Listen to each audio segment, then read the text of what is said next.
Hello everyone, कैसे हैं आप सब? ठीक-ठाक होंगे, खुश होंगे, सेहतमंद होंगे, जहाँ भी होंगे अपने प्यारों के साथ शाद और आबाद होंगे, बमाए सेहत। मैं भी ठीक हूँ। अर्ली मॉर्निंग का टाइम था तो आप लोगों ने देखा मेरे हस्बैंड ग्रे को साइकिल पर लेकर जा रहे थे। वापसी मैंने ग्रे को पिक करना था, साइकिल पर लाना था वापस घर। मैं ज़्यादा टाइम वेस्ट नहीं कर सकती थी क्योंकि घर में तैयारी हो रही थी ग्रे के बर्थडे का, बड़े ज़ोर शोर से। और इस वक्त मेरा क्लास ख़त्म हुआ था, फाइनल टाइम पर थी और मैं गई हरा धनिया और दही वगैरह लेने के लिए। ये पास में भी अच्छी खासी चीज़ें मिल जाती है। हरा धनिया, पुदीना, गोश्त वगैरह वही अरबिक शॉप से हम लेते हैं। ज़बरदस्त सामान लेकर आए थे, ताज़ा ताज़ा हरी भरी होती है तो हम वहाँ से भी ले लेते हैं। अदरवाइज़ मैं ज़्यादातर अपनी शॉपिंग एज़ इश्तखा से करती हूँ। अच्छा, एक और बात बताती चलूँ कि आजकल आजकल क्या महीना डेट हुआ है कि माइनस से तो सर्दी नीचे आती नहीं है। इतना हम अकड़ जाते हैं, बाहर जाकर इतनी नफ़रत हो जाती है ना, इतने भारी भरकम चीज़ें पहन के ना कि चल ही नहीं सकते। चलिए, ये तो मौसम है, ये तो चलता रहता है। अच्छा, इस वक्त मैं आई किचन, देखा अपनी साइकिल खड़ी। सुबह मेरे हस्बैंड ने गिरे को छोड़ा था बमाए साइकिल। अभी मैं साइकिल को लेके ग्रे को बिठा के आहिस्ता आहिस्ता घर की तरफ रवाना हो जाऊंगी। घर पहुंचते ही मैं शॉक्ड हो गई। क्यों? ये देखें, ऐसे खूबसूरत सजाया था बच्चों ने घर को, वाकई में जो इन्होंने बोला वैसे ही करके दिखाया। इन्होंने कहा था कि हम नए स्टाइल में बिल्कुल नहीं बनाएंगे। अच्छा, ये देखें, ये गिरे के पहले बर्थडे का केक था और सेम उसकी अपनी तस्वीर केक के ऊपर थी। ये सेकंड बर्थडे थी और ये केक ग्रे का बनाया था हम लोगों ने, सेम उसी ड्रेस में सेम। और ये तस्वीर जो मैं आप लोगों के साथ शेयर कर रही हूँ, ये मैं अपने हस्बैंड को नहीं दिखा रही हूँ ना खुद को, बल्कि हम पीछे का जो ग्राफिक्स हम लोगों ने बनाया था, जो मतलब सजाया था, समझे, ग्राफिक्स नहीं मतलब सजावट की थी बलून के साथ, वो दूसरे साल का था। बच्चों ने कहा हम इस तरह बिल्कुल नहीं करेंगे, हम अपनी तबीयत से सजाएंगे। बच्चों के साथ तो मैंने ये सारी शॉपिंग खुद की, मैं भी इनके साथ थी, लेकिन किस तरह ये लोग सजाएंगे ये मुझे आइडिया नहीं था। वाकई में इन्होंने बड़ा ज़बरदस्त सजाया। उन्होंने कहा था हम ज़रा पीछे जाएंगे, पीछे वक्त में जाकर हम दोबारा से कोशिश करेंगे कि पुराने टाइम का जैसे बर्थडे होता था, जैसे हमारा होता था, हमारी अम्मी हमारे घर को ऐसे बलून से सजाती थी, कलरफुल पेपर्स लगाती थी। ये शाम के टाइम है और तकरीबन रात के टाइम, शाम के टाइम नहीं, तो बिल्कुल हमारे पास टाइम था एक्स्ट्रा। बलून्स यहाँ पर बना रहे थे, उसमें ग्लिटर भर रहे थे और बच्चों का यही आइडिया था कि हम घर को अपनी मर्जी से सजाएंगे और बच्चों को ऐसा ही माहौल पसंद है। अभी बच्चे कह रहे थे मम्मा लगे कि हमारे घर में बर्थडे है, अभी ऐसे हम बर्थडे मना रहे हैं, ऐसे बलून्स लगा रहे हैं जैसे किसी की मंगनी हो रही हो, बर्थडे नहीं। अच्छा, इस टाइम रात के टाइम गिफ्टों की पैकिंग हो रही थी। सिर्फ 2 ही तो गिफ्ट थे, बाबा जो गिफ्ट लेकर आए थे, खैर वो किसी चीज़ में जगह होने वाला नहीं, आगे जाके दिखाऊंगी, आप भी देखिए क्या बर्थडे है। अच्छा, ये नेक्स्ट डे की वीडियो है, जिस दिन ग्रे का बर्थडे हमने मनाना था। तो मैं अर्ली मॉर्निंग उठी और सबसे पहले मैंने मीठे से स्टार्ट किया। मैंने मीठे से ये स्टार्ट किया कि मैंने बनाना था कंडेंस मिल्क का मीठा। इतना ज़बरदस्त खीर बनता है उसकी, मैं क्या तारीफ़ करूँ। आप खुद ही देखिए, मैंने इसकी रेसिपी भी दी है। खैर, ये आम रेसिपी है, हर घर में बनने वाली, सभी बनाते हैं। आजकल सोशल मीडिया ने इन चीज़ों को बड़ा आसान किया हुआ है, लेकिन ये नई रेसिपी नहीं है, पुरानी ही रेसिपी है। पहले कस्टर्ड के अंदर भी हमारी अम्मियाँ और हम लोग इसी तरह केक डालते थे, शीर खुरमा बनाते थे, उसके अंदर कस्टर्ड मिक्स करते थे, या कस्टर्ड वाला खीर बनाते थे, जैसे कॉर्नफ्लावर वगैरह डालकर ना कस्टर्ड, उससे बेहतरीन बन जाती थी। ऊपर से जेली वगैरह के साथ सजाते थे। मेरी अम्मी तो अक्सर बनाती थी, कोई नया नहीं। हाँ, ये कि अब फिर दौर वक्त के साथ साथ बढ़ती गई और ज़्यादा क्वालिटी आती गई और सारी चीज़ें एडिटिंग होना शुरू हो गया खाने में, तो खाने मज़ीद लजीज होते गए। ये कोई नई रेसिपी नहीं, पुरानी रेसिपी है, लेकिन हर कोई इसको अपने स्टाइल और अपने अंदाज से बनाता है। ये मेरा तरीका है, मैं केक को काट काट के नीचे रख देती हूँ, उसके ऊपर थोड़ा सा दूध गर्म करके आप डाल दें, उसी देग से ही गरम गरम निकाले। बाद में दूध इतना उबल जाएगा कि वो गाढ़ा हो जाएगा, थोड़ी सी इलायची डाले, बात ख़त्म। फिर मैंने इसके ऊपर बादाम और अखरोट वगैरह दरदरा सा मैंने इनको कूटा। वो भी बेलन के साथ प्रेस कर रही थी और ये क्रश हो रहे थे। ज़्यादा फाइन क्रश नहीं करना था मुझे, इस तरह मोटा मोटा चाहिए था, तो बेलन के साथ बेहतरीन तरीके से हो जाता है। मेरा फर्स्ट टाइम नहीं, मैं हर वक्त ऐसा ही करती हूँ, जो मुझे अगर मोटा मोटा पीसा हुआ चाहिए। कौन सा हमने मिल्क के अंदर उसको मिक्स करके पीना है, भी लगे कि ड्राई फ्रूट डाला है इसके ऊपर। जितनी इसकी शक्ल खूबसूरत है भाई, ऐसे ही ये टेस्टी है। ट्राई करें, या किया होगा, बड़ी बेहतरीन है। मज़ा आ गया इसको खा के। अच्छा, यहाँ पर मैं बनाने लगी फिर बाद में पकोड़े, मैं क्योंकि साथ में मुझे बिरयानी की भी डिश जल्दी-जल्दी रेडी करनी थी और मुझे पता है मेरी फ्रेंड कमर वो जल्दी आएगी, क्यों मिल के खूब बातें करते हैं, खूब हमारी गपशप लगी होती है, मेरी बेस्ट एंड बेस्ट फ्रेंड है। फिर पकोड़े मैंने कभी रेसिपी दी नहीं है, आम सी रेसिपी ये सब बनाते हैं, लेकिन जो मैं बना रही हूँ आपके सामने है धनिया, हरी मिर्च, पुदीना, प्याज, मिक्स मसाले सारे इसमें उलट दिए, चाट मसाला, गरम मसाला और ये सारा अमेज़ा बनाया और फिर मज़े से डीप फ्राई में मैं पकोड़े बनाती हूँ। अगर ऑयल कम हो तो वो चिपटा-चिपटा सा बन जाता है, वो पकोड़े की बात नहीं होती भई, वो मज़ा नहीं आता है। ज़रा इसको डीप फ्राई करें तो ये यूँ फुले-फुले, मोटे-मोटे बनते हैं, जैसे पकोड़े वाले बनाते हैं ना, सेम ये उसी तरह बनती है और जायका भी सेम इसका वही होता है, कोई डिफरेंस नहीं होती है, सेम एंड सेम हो जाता है, इतना कोई ज़बरदस्त बना था।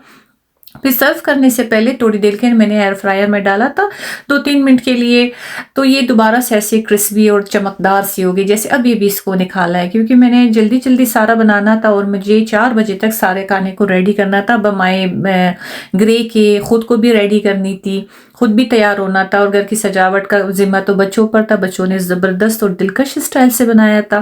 अच्छा, यहाँ पर फिर मेरी फ्रेंड आई थी, जब तक मैंने उसके लिए चाय सर्व किया, बीज रखे, ऑरेंज वगैरह, टॉफ़ियाँ, जो चॉकलेट्स स्पेशल होती है ईरान की वो हमने रखी। गपशप भी होती रही साथ में, वो भी खाती रही, मैं भी खाती रही, उठती रही, बैठती रही, उठती रही, बैठती रही। और यहाँ देखिए इस वक्त डन हो रहा है बिरयानी। बिरयानी की रेसिपी तो मैं कई बार दे चुकी हूँ, देने वाली का नहीं, लेकिन हाँ इस बार की रेसिपी थी बड़ी ज़बरदस्त और साथ ही में बन रहा था चने पालक। और मैंने जो रेसिपी डिसाइड की थी कि मैं बर्थडे में बनाऊंगी, चिकन बिरयानी था, पालक और चने थे, कीमा मटर था और ज़ाफ़रानी पुलाव था। ये मैंने बनाया था ज़रिश के साथ, क्योंकि मेरी बहन सॉरी मेरी फ्रेंड जो है, बहन पूरी खैर बहन जैसी है मेरी, वो जो है वीगन है, वो गोश्त नहीं खाती हैं। जो दूसरे मेहमान थे उन्होंने कुछ नहीं सब्ज़ी वगैरह खाया, जैसे मैंने पालक बनाया था, खैर सब्ज़ी ज़्यादा नहीं बल्कि पकोड़े बनाए थे, और कुछ ने बिरयानी और कीमा एंजॉय किया। चले दोनों का दिल खुश किया। और छोटी सी मैंने रेसिपी रखी थी, छोटी सी कुछ डिशें मैंने डिसाइड किया था मेन्यू, लेकिन इतनी ज़बरदस्त मेन्यू था कि मैं अब क्या तारीफ़ करूँ, बड़ी मज़े की बनी थी। लेकिन हाँ, किसी ने कहा है कि मैंने बार-बार इस बात को सुना है कि ज़ुबान से पहले आँखें और नाक ज़ायक़ा चखती है खानों का, फिर जाके ज़ुबान बताती है कि खाना कैसे बना है। जब मैं टेबल पर अभी मैं सबको डिस्प्ले करूँगी, आप खुद ही देख के बताएं कि खाना कैसे बना है, और आप कलर देखिए बिरयानी का, कि मैं कहती हूँ जितनी आप बड़े रेस्टोरेंट में या किसी फेमस जगह से लाएंगे उसकी भी कलर सेम ऐसी हैं जैसे मैंने बनाया है। जायका भी आप सोचेंगे कैसा होगा, बहुत ही चटपटा, स्पाइसी और बहुत ही लजीज बनी थी। और यहाँ डन हो गई थी ज़ाफ़रानी राइस ज़रिश के साथ, और ऊपर से मैंने रोस्टेड ड्राई फ्रूट्स के ऊपर डाले थे, क्योंकि ज़रिश राइस बनाए और रोस्टेड ड्राई फ्रूट्स के ऊपर ना डालें तो वो उसका जायका नहीं आएगा, बिल्कुल लगेगा नहीं। ईरान में जब आप इसको खाएंगे तो इसी तरह ज़ाफ़रान डालते हैं, ज़रिश डालते हैं, रोस्टेड ड्राई फ्रूट्स इसके ऊपर डालते हैं, फिर एक लेग चिकन का फिर सर्व करते हैं। इस तरह भी मैं बनाकर आप लोगों के साथ इंशाल्लाह जल्दी शेयर करूंगी, ताकि आप भी देखें कि ये कितना फेमस डिश है ईरान का। ये है भी बड़ा महंगा और है भी, मतलब इतना महंगा हमारे लिए तो नहीं हो सकता, लेकिन अदरवाइज उसके हिसाब से वहाँ के उस कंट्री के रुपयों के हिसाब से काफ़ी महंगी डिश है और काफ़ी मशहूर भी है। ये देखें यहाँ पर हमने अपना खाना भाई डन कर दिया है। आप देखें ज़बरदस्त, इतना ज़बरदस्त शोर था, मैं शोर डालती तो अच्छा भी नहीं लगता। मतलब वीडियो फिर समझ में पता नहीं आनी थी नहीं आनी थी। यहाँ पर पालक चने भी बिल्कुल इतने मज़ेदार स्पाइसी किस्म के डन हुए थे, बिरयानी ज़बरदस्त था, पकोड़े बड़े ज़बरदस्त बने थे। हर चीज़ का अपना एक जायका, एक लुक था, हर चीज़ अपनी तारीफ खुद कर रहा था, बताने की ज़रूरत नहीं थी कि खाना कैसे कैसे, हर चीज़ खुद ही बता रहा था मैं ऐसा हूँ। सब ने खूब रच के खाया, खूब दिल खोल के खाया। इस साइड भी मेरे गेस्ट बैठे थे, उस तरफ नीचे की तरफ भी मैंने गदेले डाले थे ना, क्योंकि और इतना स्पेस घर में नहीं है, और ना इतना चेयर वियर ऐसा कुछ भी नहीं है, सामने ही फ्रंट में सोफा है। और ये जो सोफे का बीच वाला हिस्सा है ये टेबल की तरह अलग भी होती है, काफ़ी सख्त और टाइट है। इस पे आप हर चीज़ रख के सर्व कर सकते हैं, हर काम इसके साथ आराम से हो सकता है। अच्छा, जब तक मेहमान खाना खा रहे थे मैं अपने हस्बैंड के साथ ले रही थी खूबसूरत तस्वीरें। कहने का मतलब ये है, बच्चे और सारे मेहमान कह रहे थे कि ऐसे लग रहा है जैसे आप दोनों का बर्थडे है, किल किल के आप लोग। तो मैंने कहा भाई किल किल के तस्वीरें खींच रहे तो रोज़ाना तो हम इतना एहतमाम करेंगे नहीं, रोज़ाना इतनी खुशी होती नहीं है। रोज़ाना दिल तो नहीं करता कितना सारा खाना बनाए, फिर उसको खाएं कैसे। और यहाँ मेरा बेटा अपने दोस्त के साथ एंजॉय करते, मेरी वही फ्रेंड का बेटा है यूनस।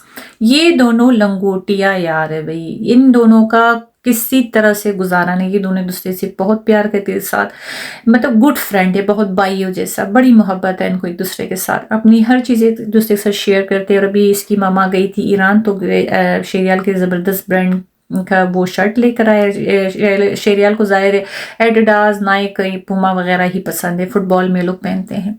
और यहाँ मेरी फ्रेंड ने कहा कि मैं खुद गिफ्ट खोल के गिरे जानी के हाथ में दूंगी, लेकिन गिरे जानी इतनी आज इतनी ये मतलब ये बात है ना कि केक के ऊपर इन्होंने वो जुरजुरा बना बताते हैं कि सुरसुरी के वो जो वैसे जलती है ना उसको लगाया। इसको अजीब सी एलर्जी है, ये नहीं जाती उसके, बहुत बुरा लगता है इसको।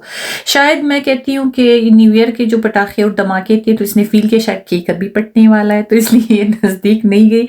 इतना इसका मूड ऑफ था, बिल्कुल इसे पसंद नहीं आ रहा था कि ज़बरदस्ती से फिर हम लोगों ने केक काटा। ये देखे इसके बाबा इसके लिए लेकर आए ये जंपिंग वाली रबड़।